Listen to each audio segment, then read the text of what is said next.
You do the work, you hit your targets, you stay late when the project requires it.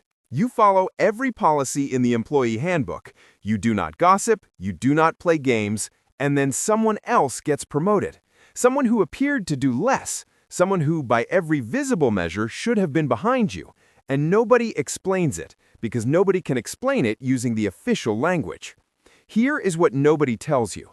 There are two sets of rules operating inside every organization. The first set is written down and handed to you on day one. The second set is not written anywhere, and you are being evaluated almost entirely by the second set. By the end of this video, you are going to understand exactly how the unwritten rulebook operates, what it contains, how it is applied, and why the people who advance have almost always learned to read it. And once you see it, it will be legible in every meeting, every promotion decision, and every moment someone you outperformed gets recognized before you.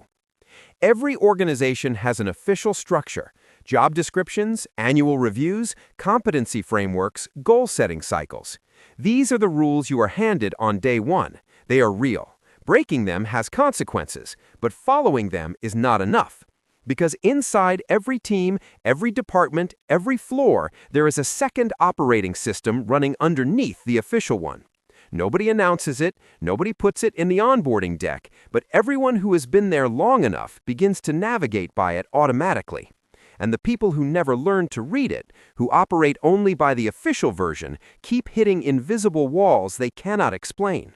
Their performance reviews are acceptable, their relationships are fine, but something is always blocking them, and they cannot identify it because the thing blocking them was never disclosed. Here is how the second system works. The first unwritten rule is about visibility over output. In most organizations, the person who is seen doing work accumulates more career capital than the person who silently does work. This is not a conspiracy, it is an optimization. Managers are managing perception as much as performance. Their own standing is partly measured by how active, communicative, and present their team appears to the layers above them. A manager whose team looks engaged and visible reads as effective. A manager whose team quietly produces results but never surfaces them looks like they are managing ghosts. So the organization has learned to reward visibility. Not noise, not aggressive self-promotion, but calibrated, consistent presence. The person who sends a brief update before a major deliverable lands. The person who names what they are working on in a passing conversation. The person who makes their effort legible to the people who will later be asked to evaluate it. They are not gaming anything. They are fluent in the second language the organization runs on. You were never taught that language. You were simply expected to arrive already speaking it. The second unwritten rule is about manageability over merit. Organizations do not promote purely on performance. They promote on predictability. Think carefully about the last time a promotion surprised you.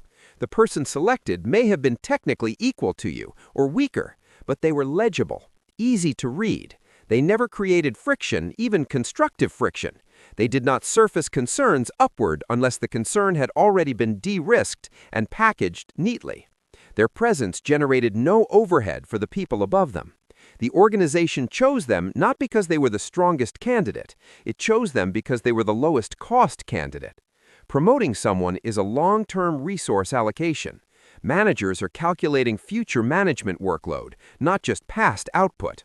A high-performing employee who is unpredictable, hard to read, or who surfaces uncomfortable truths, however accurate those truths may be, registers as a liability in that calculation.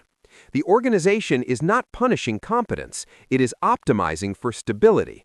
And if nobody told you that, you were left to interpret your stalled career as a performance problem, when it was never about performance. Here is the part nobody warns you about. The third unwritten rule doesn't just affect your next opportunity, it affects whether what you have already accomplished gets recorded under your name. In organizations, credit flows to the person who is closest to the decision maker at the moment of attribution, not the person who did the work, the person who was present when the work was named. Consider this. You spend 3 months diagnosing and repairing a process that was quietly destroying efficiency across your department. You work without announcements, no drama, just the work and measurable results. But when your manager presents the quarterly outcomes to leadership, they narrate the improvement in the language of the team without attaching a name to it. Not maliciously, they are narrating to their own audience in their own frame. Your name was simply not in the room. The colleague who sent one well-timed email, whose name appeared at the top of a chain that landed in the right inbox, gets mentally associated with the outcome by the people who were never close enough to the work to distinguish contribution from proximity. This is not corruption. This is how attribution functions in systems processing hundreds of pieces of information every week. Credit accretes to whoever is most visible at the moment it is being assigned. And if you are not present at that moment, you will keep doing the work and watching the association travel to someone else. You did everything right. You worked with integrity throughout. You delivered what was asked of you. You did not undercut colleagues to get ahead. You did not play games. You believed that consistent, quality work would eventually be seen. And nobody lied to you exactly. They just never told you that solid work is necessary but not sufficient. The organization was always running a second evaluation in parallel, against criteria that appeared nowhere in your job description, on a rubric that was never shared with you. That is not a failure of your effort, that is a failure of disclosure. Here is how the second rulebook actually measures. First, it measures how you manage upward, not whether you perform for your manager, whether you make your manager's position easier, clearer, and more defensible. Managers consistently favor people who reduce their cognitive load, not sycophants, not people who simply agree, but people who bring a problem already packaged with context, options, and a recommendation. The employee who walks in and says, "Here is the issue, here are 3 ways to approach it, here is what I suggest," is not being political. They are demonstrating the skill the second rulebook most directly rewards. Second, it measures alliance legibility. The organization is always reading whose sphere you belong to, not loyalty in the personal sense, operational alignment. Do the people above you know where you stand and who advocates for you? Ambiguity is read as unreliability. The person with no clear allies has no clear advocates, and in every organization, advancement requires someone to say your name in a room you were not invited to. Third, it measures information handling. Not whether you are honest, whether you understand the architecture of truth in your specific organization. Which truths are said, to whom, in which sequence, in which room. The person who names a real problem at the wrong moment to the wrong audience is marked as lacking judgment, regardless of whether they were correct. The person who understands the difference between a truth and a timely truth is marked as having political intelligence. And political intelligence in the unwritten rulebook outranks technical expertise at almost every seniority level above your own.